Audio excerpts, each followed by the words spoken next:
Hello Year 7. For today's lesson you're going to need a piece of paper, a pencil, a ruler, a pen and a rubber, as well as the image of the French Fancy Open that should have been attached either to class charts or to the team's chat. So first things first is we are going to draw a box that is 10 centimetres wide by 9 centimetres long. So you can do it, you can have your page either way, but this is just for the sake of ease so it can be seen in the camera. So 10 centimetres by 9 centimetres.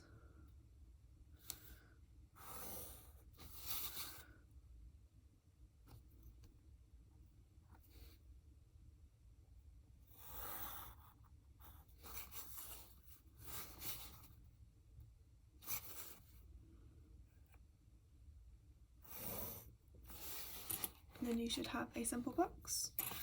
Then what you're going to do is on the box that is 9 centimetres long, at every third centimetre you're going to make a mark, so at 3 and 6, and do the same on the other side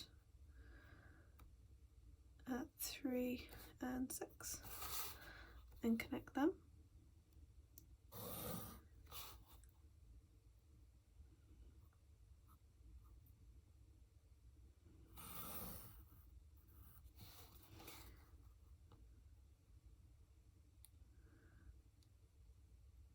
What you're going to do is you're going to mark your next set of lines at 3.5 and 7. We'll just do it between 3.5 and 3, and then between 6.5 and 7. Same below, somewhere between 3.5 and 3. And then between 6.5 and 7. And you're going to draw those down like so. And then you're going to have a page that looks like this, and that's going to help you plot out your French Fancy.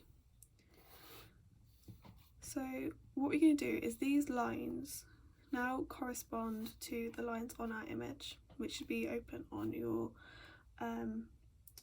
page, on your laptop page, or if you've been able to print it out next to you. And what you can do by this is that you can then see how much of your drawing should be in each box and correspond it. So look back at your image and see if everything's in its right place. And you can start sketching in your drawing. So it's going to help you figure out if everything's the right distance from the top and to your line, if your shapes are taking up the right amount of space. I'm going to constantly refer back to our drawing, making sure that all of our lines line up. We start with the most simple shape first, which is going to be the top of the little cake. Making sure the shape is correct, comparing it to my reference image, doing light sketchy lines.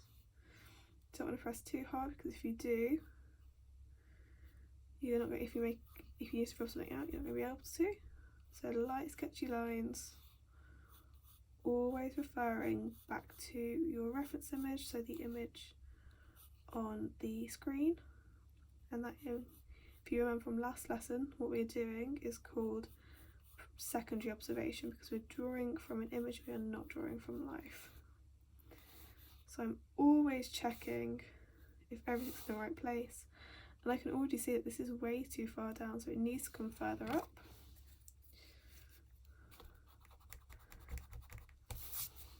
It needs to even start closer to where this box, to start the box. Go down, always referring. Might need to change some things, that's okay. Always referring to where things start and end. Might be quite nice to just sketch the basic shape of the cupcake of the case.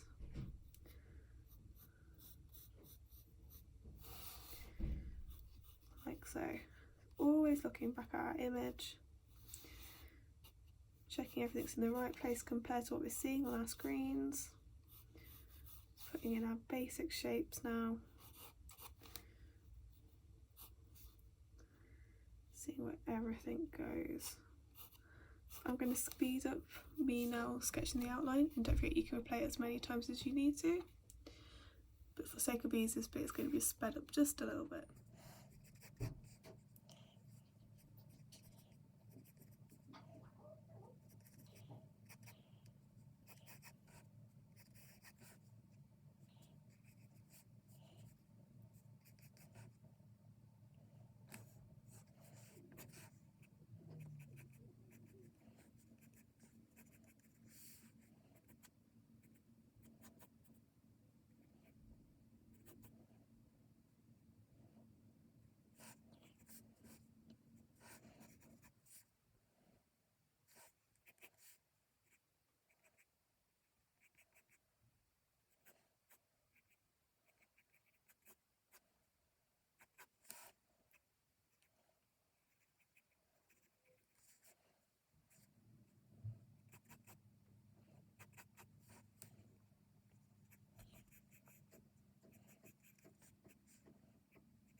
Okay, so now that we've got the basic shape in, we're going to want to start adding our tone. So we're going to be looking at our image. What we can see, there's a bit of dark tone in the background, and some over here, which we'll remember from a few lessons ago, or maybe even last lesson, that this tone down here makes a flat 2D object or drawing look more 3D. And we're going to start adding our tone. And we're going to start adding it in either pen or pencil. It is up to you. I'm just going to check if my pen works. So I'm going to start adding mine in pen, and I'm going to start with my darkests first. So we always work from our shadows to our highlights. We're going to be doing various mark making techniques. We're going to be curving our lines to help with that 3D effect. So always looking back at our image, because we might notice some things that we hadn't noticed earlier.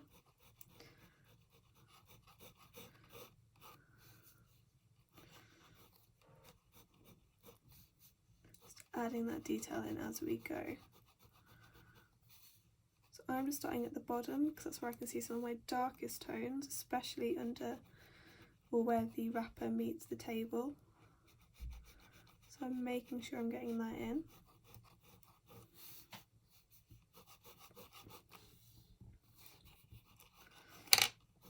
I spend more time looking at my image than I do my own drawing, and that's just so I know where everything's going. Always referring back to it.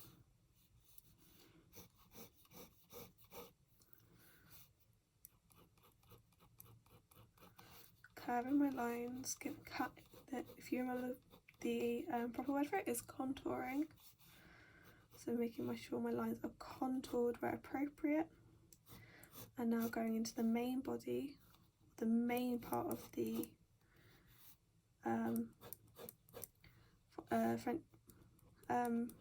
cake, and beginning to add my tone there, starting from my shadows, going into my mid-tones, and eventually getting to my highlights. So if you look at your image, you've got quite a lot of mid-tones and shadows in the wrapper, so make sure that we get those.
What you can do, Year 7, is if you've got more than 2 colours of biro, or if you've got a biro and a pencil, you can add some of your darker tones back in, or you can go back in with a different colour and just pick out some of those shadows.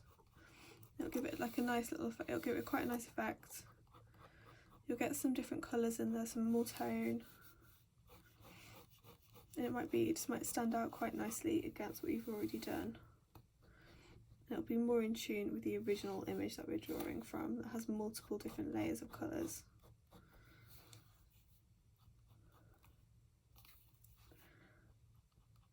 So I'm just going to add some more colour, some more tone using a different coloured pen. You could always use your pencil. Still making sure all my lines are curved. I'm getting that nice texture that you can see in the original drawing, or the original image that we're working from. But now just overlapping with some more tone, making sure I'm always looking at my image, trying to get those crumples in and those different textures.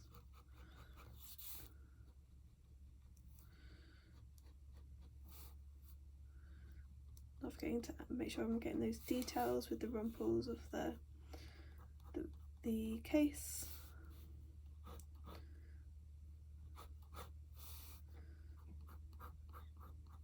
You can switch between your pens as you work as well.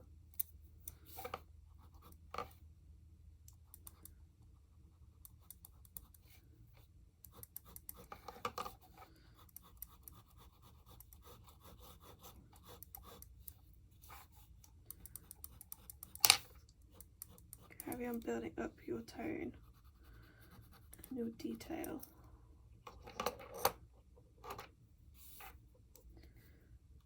Once you're happy with how everything is looking, what you can do is you can take a rubber and you can rub away your lines. Try not to smudge. You might want to wait a little while so your pen has dried, so you don't smudge it as much. Because mine's a bit smudged as I do it.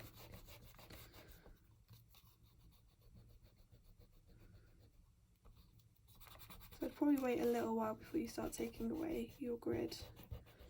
What it might be quite nice is just to leave half of your grid in, just as a reminder of how you've drawn this. So take away some of your grid but not all of it. So you've got a bit of a reminder of how you went about making sure all your proportion was correct.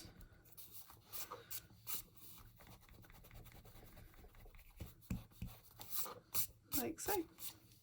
I'm actually going to go back in again for a bit more and just add a bit more tone, making sure that my shadows stand out, everything stands out from one another.